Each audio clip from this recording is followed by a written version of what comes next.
Class 12th chapter हमारा चल रहा था फिक्स्ड एंड वर्किंग कैपिटल, स्थायी व कार्यशील पूंजी। पार्ट नंबर 3 हम कंटिन्यू करेंगे। कार्यशील पूंजी का महत्व, importance of the working capital.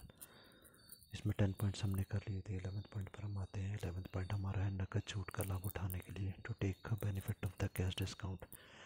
क्योंकि कार्यशील पूंजी यदि हमारे पास है और हमारे को कोई डिस्काउंट मिल रहा हो तो तुरंत हम पैसा देकर, कैश देकर वो डिस्काउंट ले सकते हैं। सेकंड पॉइंट 12th पॉइंट हमारा है अनुकूल बाजार अवसरों का लाभ उठाने के लिए, to take advantage of the favourable market condition. जब भी मार्केट में कंडीशन हमारे अनुकूल होती है तो तुरंत हम पैसा लगाकर सामान को क्रय कर सकते हैं।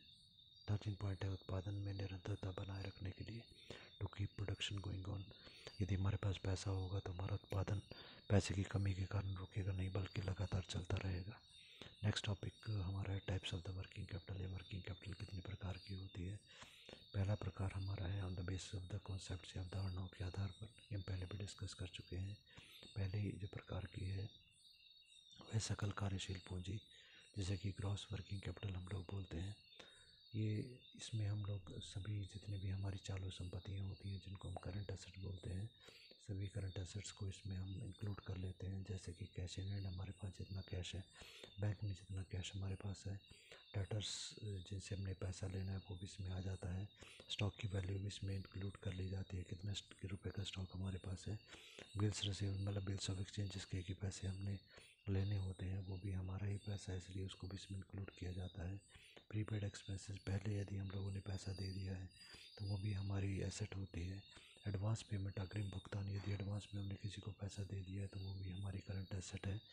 अल्पकालीन विनियोग या शॉर्ट टर्म इन्वेस्टमेंट, थोड़े टाइम के लिए हमने कहीं पर पैसा इन्वेस्ट किया है तो वो भी हमारी करंट एसेट होती है। सेकंड जो इसमें है उसे हम कहते हैं शुद्ध कार्यशील पूंजी या नेट वर्किंग कैपिटल। इसके बारे में हमने पढ़ा कि शुद्ध कार्यशील पूंजी क्या होती है। करंट एसेट्स या उसमें से करंट लायबिलिटीज़ को घटा दिया जाए, या हमारी चालू संपत्तियां जो हैं उसमें से चालू दायित्वों को घटा दिया जाए तो हमारी शुद्ध कार्यशील पूंजी आती है। रेशियो एनालिसिस वाले चैप्टर में हम इसके बारे में डिटेल में डिस्कस कर चुके हैं। नेक्स्ट हमारा जो टाइप है वो है on the basis of the necessities. On the basis of necessities मतलब आवश्यकताओं के आधार पर। तो पहली प्रकार की हमारी आ गई स्थायी या नियमित कार्यशील पूंजी, जिसको हम बोलते हैं फिक्स्ड और the regular working capital. Fixed या रेगुलर वर्किंग कैपिटल कौन सी होगी? जो कि फिक्स होती है, सामान्यतः ये चेंज नहीं होती है।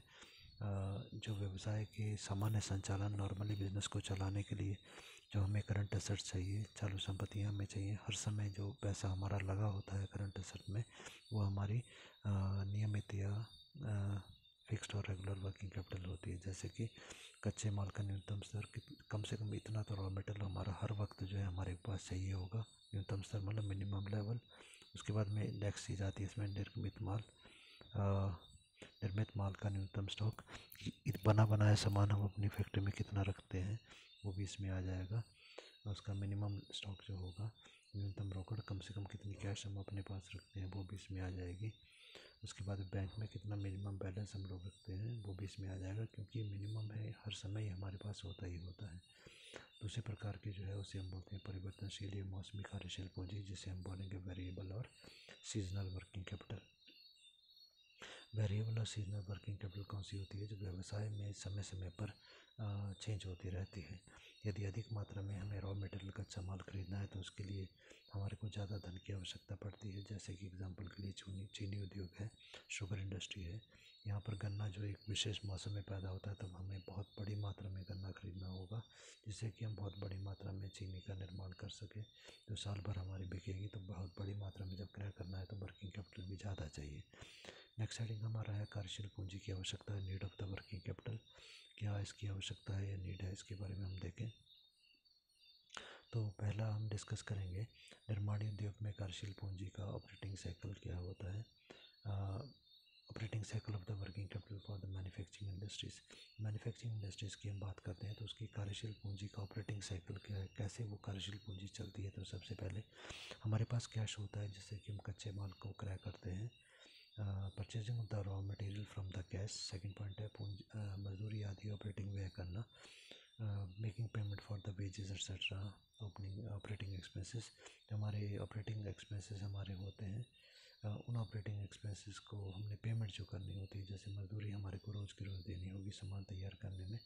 थर्ड पॉइंट है तैयार माल का स्टॉक करना, to keep the stock of the finished goods. जो चीज़ें हमने बना ली उसको स्टॉक में मतलब अपने पास बचा के रखना कि कभी भी अगर ग्राहक आ जाए तो वो खाली नहीं जाएगा। जब स्टॉक हमने रख लिया तो उसके बाद अगला है तैयार माल का स्टॉक को उधार बेचना। अब हम जो ग्राहक हमारे पास आते हैं उधार खरीदने वाले को, उनको हम सामान उधार पर बेचते हैं। उधार पर बेचेंगे, क्रेडिट पर बेचेंगे, तो ये भी हमारा पैसा है जो कि अभी उनके पास है, डेटर्स हैं वो हमारे। और पांचवा पॉइंट जो आता है, अब देनदारों से रुपये प्राप्त करना, getting payment from the debtors. जो उधार माल बेचा था उसकी पेमेंट हम लोगों ने प्राप्त कर ली, मतलब दोबारा से जो कैश था वो कैश में बदल गया। तो ये हमारी ऑपरेटिंग साइकिल आ गई। इसकी जगह पे हम ऑपरेटिंग साइकिल की बात करते हैं ट्रेडिंग बिजनेस की। व्यापारिक व्यवसायों में कार्यशील पूंजी की ऑपरेटिंग साइकिल कैसी होती है। Operating cycle of the working capital of the trading business. Trading मतलब व्यापारिक व्यवसाय वो होते हैं जो बने बनाए सामान को लाते हैं और ज़्यादा कीमत पर बेचकर लाभ कमाते हैं। तो पहला पॉइंट इसमें है नकदी को स्टॉक में बदलना। वही चीज़ कि हमारे पास जो कैश पड़ा हुआ है उससे हम लोगों ने स्टॉक जो था वो उसमें उसको चेंज कर दिया, स्टॉक हमने जो है वो ख़रीद लिया।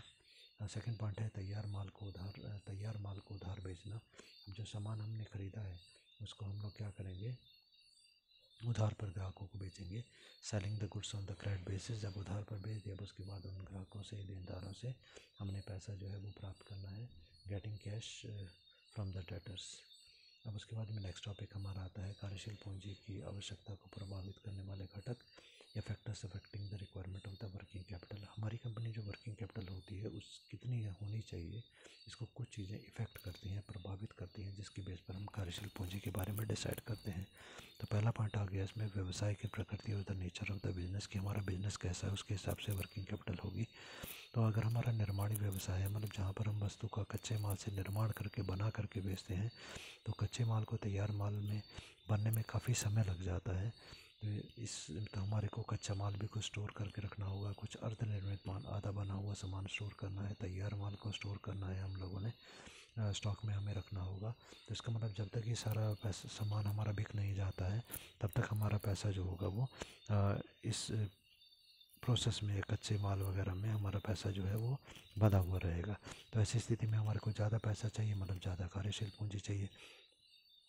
अगर हमारा बिज़नेस जो है व्यापारिक व्यवसाय है, ट्रेडिंग बिजनेस हमारा है, मतलब बना बनाया सामान हम खरीद के लाते हैं, तो ऐसी स्थिति में क्या होता है, कभी भी खरीदे हुए कई बार तो जैसे सामान खरीदते हैं तुरंत बिक जाता है, और कई बार तो खरीदने से पहले ही बिक जाता है, मतलब ऑर्डर आ जाता है और आते ही सामान लाते ही हम उसको दे देते हैं। तो जैसे ही सामान बिक गया तुरंत पैसा आ गया, तो इसमें हमारे को कम कार्यशील पूंजी चाहिए। और यदि हम सेवा व्यवसाय या सर्विस सेक्टर की बात करते हैं, जहाँ पर सेवाएं प्रदान करते हैं, तो वहाँ पर तो वर्किंग कैपिटल बहुत कम चाहिए होती है, नहीं के बराबर चाहिए होती है। दूसरा पॉइंट हमारा आता है क्रियाओं का स्तर या सेल ऑफ द ऑपरेशन या लेवल ऑफ द ऑपरेशन।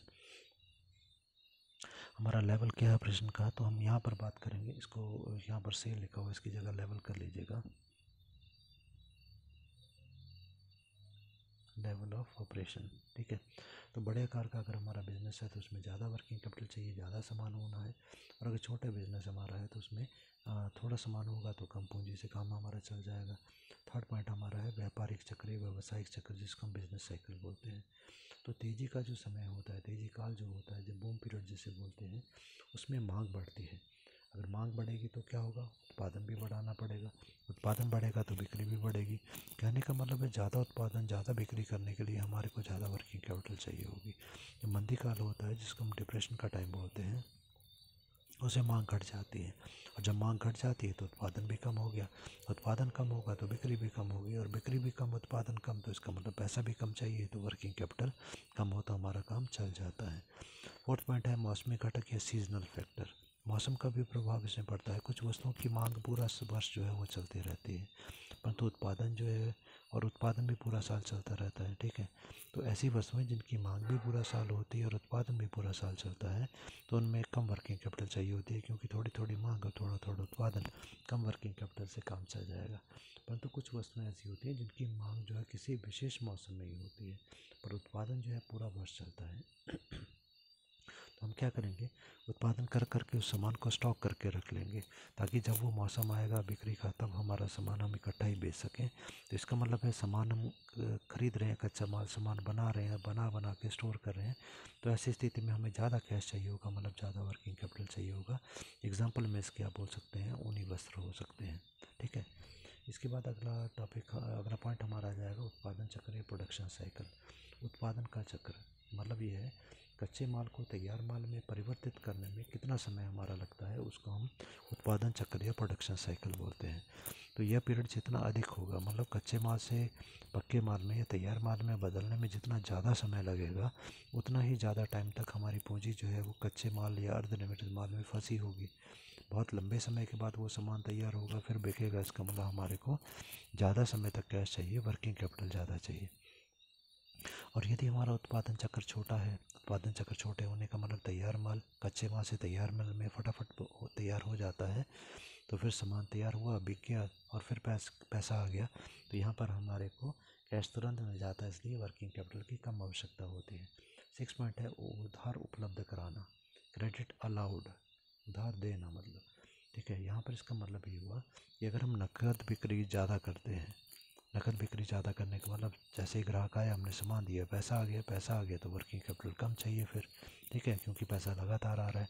और अगर उधार बिक्री हम ज़्यादा करते हैं, बहुत ज़्यादा सामान उधार बेचते हैं, तो बड़े टाइम के बाद पैसा आएगा, तब तक हमें अपने पैसे से काम चलाना होगा, इसलिए वर्किंग कैपिटल ज़्यादा चाहिए होगी। 7 पॉइंट हमारा है उधार सुविधा की प्राप्ति या क्रेडिट अवेल्ड।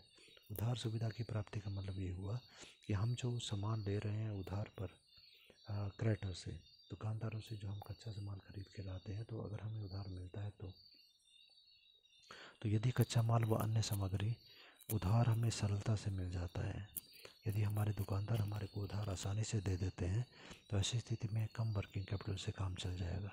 और यदि सामान हमारा जो है उधार पर उपलब्ध नहीं होता है, हमें उधार नहीं मिलता है, तो हमारे को तुरंत पेमेंट करनी होगी, ज़्यादा मात्रा में कैश हमारे को अपने पास रखना होगा और वर्किंग कैपिटल भी ज़्यादा चाहिए होगी। 8 पॉइंट हमारा है प्रचालन कुशलता या ऑपरेटिंग एफिशिएंसी। ऑपरेटिंग एफिशिएंसी या प्रचालन कुशलता का मतलब क्या हुआ कि विभिन्न जो व्यापारिक क्रियाओं को हम कर रहे हैं, तो उनको कुशलतापूर्वक, कुशलता मतलब कुशलता के साथ बिजनेस को चलाना, क्रियाओं को कुशलतापूर्वक संपन्न करना।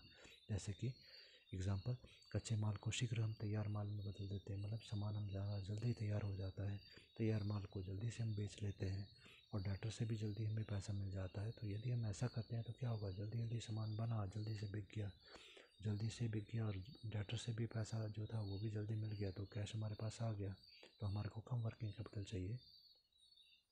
तो जिस कंपनी की प्रचालन कुशलता ज़्यादा होती है, ज़्यादा कुशलता के साथ काम करते हैं, तो पैसा हमारे पास आता रहता है और वर्किंग कैपिटल हमारे को कम चाहिए होगी। अगर हम कुशलता से काम नहीं कर पाते, सामान बेचने में, तैयार करने में टाइम लगता है, बेचने में टाइम लगता है, डाक्टर से पैसा लेने में टाइम लगता है, तो ज़्यादा पैसा हमें चाहिए होगा और वर्किंग कैपिटल भी ज़्यादा चाहिए होगी। 9 पॉइंट हमारा है कच्चे माल की उपलब्धता, availability of the raw material, कि हमारे को कच्चा माल मिलता है कि नहीं मिलता। यदि कच्चा माल हमारे को सारा साल आसानी से मिलता रहता है, उपलब्ध होता है, तो फिर हमारे को थोड़ा थोड़ा कच्चा माल खरीदना है और कम कार्यशील पूंजी पैसे से काम चल जाएगा, क्योंकि कच्चा माल स्टोर करने की हमारे को ज़रूरत नहीं होगी।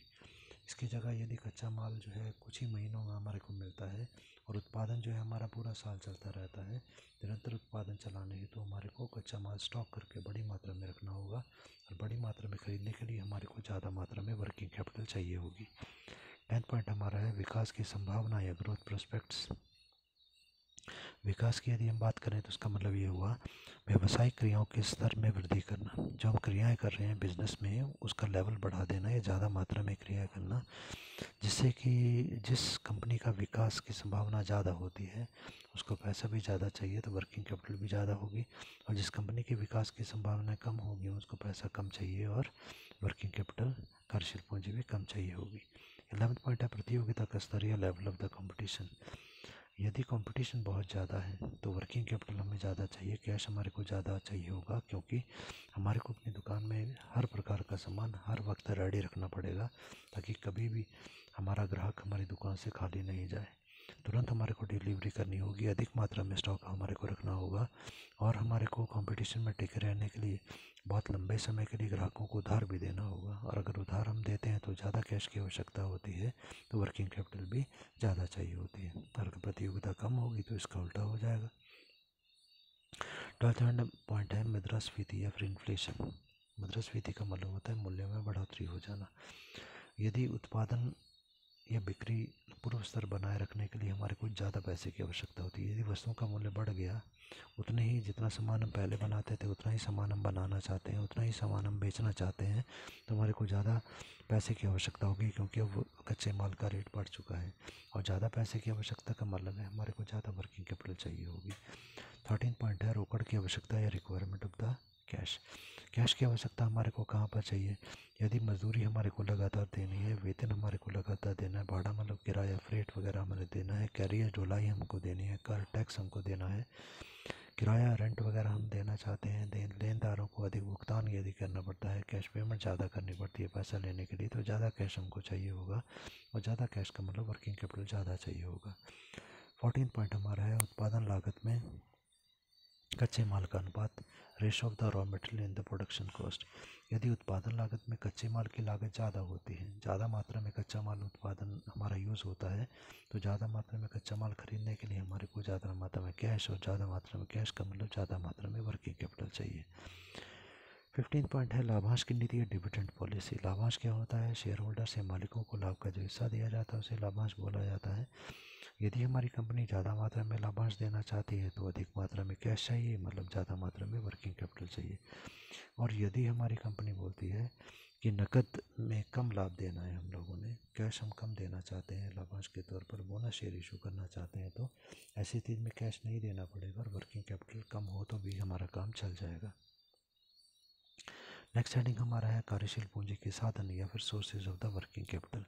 Sources of the working capital में दो टाइप के सोर्सेज हमारे आते हैं। एक होते हैं लॉन्ग टर्म सोर्सेज, दीर्घकालीन स्रोत, जिसमें इशू ऑफ शेयर्स हो सकता है, शेयर इशू करके हम पैसे इकट्ठा कर सकते हैं। इशू ऑफ डिवेंचर हो सकते हैं, डिवेंचर इशू करके, ऋण पत्र इशू करके, दीर्घमित करके पैसा इकट्ठा कर सकते हैं। रिटेन प्रॉफिट जिसे संचित लाभ कहा जाता है, इससे भी हमारे को दीर्घकाल के लिए पैसा मिल जाता है। Sale of the fix assets, स्थायी संपत्तियों का विक्रय करके, फिक्स एसेट्स को बेच करके पैसा हमारे को मिल सकता है। Security from the employees and the customers, ग्राहकों से, एम्प्लॉयज़ से यदि हम सिक्योरिटी ले लेते हैं कि जब आपने नौकरी ज्वाइन की इतनी सिक्योरिटी दीजिए, जब आप जाएंगे तब आपको पैसा लौटा दीजिए, लंबे समय के लिए पैसा मिल जाता है। टर्म लोन, बहुत लंबे समय के लिए लोन लेना इत्यादि। शॉर्ट टर्म सोर्सेज या थोड़े समय के सोर्सेज जो हैं वो दो भागों में हम बांट सकते हैं। एक होते हैं आंतरिक, इंटरनल डेप्रिसिएशन फंड्स हो सकते हैं, ह्रास कोष होते हैं। प्रोविज़न फॉर टैक्स, टैक्स के लिए हमने प्रोविज़न बना लिया है कि ये टैक्स हमने पे करना है। उसके बाद अक्रूड एक्सपेंसेस, एक्सपेंसेस जो हो चुके हैं खर्च परंतु अभी हमने पे करना है या फिर अर्न कर लिए हैं। एक्सटर्नल जो फैक्टर्स है उसमें ट्रेड क्रेडिट, व्यापार में उधार हो जाएगा, ट्रेड पेपर्स हो जाते हैं, बैंक से उधार लिया क्रेडिट आ जाएगा, कस्टमर क्रेडिट आ जाएगा। पब्लिक डिपॉजिट और गवर्नमेंट से असिस्टेंस या गवर्नमेंट से मदद हम जो लेते हैं वो भी इसमें आ जाती है। नेक्स्ट टॉपिक जो हम डिस्कस करने जा रहे हैं वो हमारा है डिफरेंस, फिक्स कैपिटल और वर्किंग कैपिटल में डिफरेंस क्या है। तो पहला पॉइंट हमारे को दिया गया अर्थ या फिर मीनिंग। तो फिक्स कैपिटल की हम बात करें तो स्थायी संपत्ति जो है, land, building, plant, machinery, furniture इत्यादि को खरीदने के लिए, भूमि, भवन, मशीनरी, फर्नीचर खरीदने के लिए आवश्यकता पड़ती है हमारे को स्थायी पूंजी की, स्थायी संपत्ति की। It's required to buy the fix assets, land, building, machine, furniture etcetera. कार्यशील पूंजी की बात करें तो सामान्य कार्य के लिए, रोज़ हमारा जो कार्य होता है, दिन प्रतिदिन के जो कार्य चलाने हमने होते हैं, उसके लिए हमारे को जो पूंजी चाहिए होती है उसे वर्किंग कैपिटल बोलते हैं। जैसे कि वेतन देना, मजदूरी देना, किराया देना, कर देना इत्यादि। These are required for the day to day expenses like wages, salaries, rent, tax etcetera. Second point हमारा है नेचर या फिर प्रकृति। स्थिर प्रकृति की जो स्थायी पूंजी होती है स्थिर प्रकृति की होती है, इसमें परिवर्तन नहीं किया जाता। Fix capital is of the permanent in nature, it does not changes normally. Working capital या कार्यशील पूंजी की बात करते हैं तो ये अस्थिर प्रकृति की होती है, कभी कम होती है, कभी ज़्यादा होती है, इसमें परिवर्तन होता रहता है। It's of temporary nature, changes time to time. Third point हमारा है प्राप्ति के साधन या सोर्सेज की बात करें, कहाँ से हमें ये प्राप्त होता है, तो इसमें दीर्घकालीन साधनों से फिक्स कैपिटल जो है प्राप्त होती है, जैसे स्वामित्व पूंजी, मालिकों की पूंजी होगी, ऋणगत पूंजी होगी, लोन कैपिटल हो गया, सार्वजनिक जमा या पब्लिक डिपॉजिट हो गया। So long term sources are owner capital, loan capital, public deposit etcetera. Working capital की हम बात करते हैं तो दीर्घकालीन, मध्यकालीन, अल्पकालीन साधनों से हमें पैसा जो मिलता है, इसमें शेयर आ सकते हैं, ऋण पत्र, डिबेंचर, बैंकों से पैसा या पब्लिक डिपॉजिट इसमें आती है। From the long term, medium term and short term sources, for example shares, debentures, bank and public deposit. अवधि की बात करें या टर्म की बात करें तो फिक्स कैपिटल जो होती है दीर्घ अवधि की आवश्यकता को पूरा करती है। It fulfils the long term needs of A company. Working capital थोड़े टाइम के लिए होती है। कार्यशील पूंजी जो होती है ये अल्प अवधि की आवश्यकता को पूरी करती है। It fulfils the short term needs of a corporation. पाँचवा पॉइंट हमारा है पूंजी का संचालन या फिर सर्कुलेशन। ये स्थायी संपत्ति में स्थायी रूप से अवरुद्ध हो जाती है। जो ये फिक्स कैपिटल होती है ये फिक्स एसेट्स में परमानेंटली लग जाती है, ब्लॉक हो जाती है। It's blocked in the fix assets permanently. Working capital या कार्यशील पूंजी की बात करें तो इसका बार बार निवेश किया जाता है और बार बार इसका उपयोग किया जाता है। It's used and invested again and again.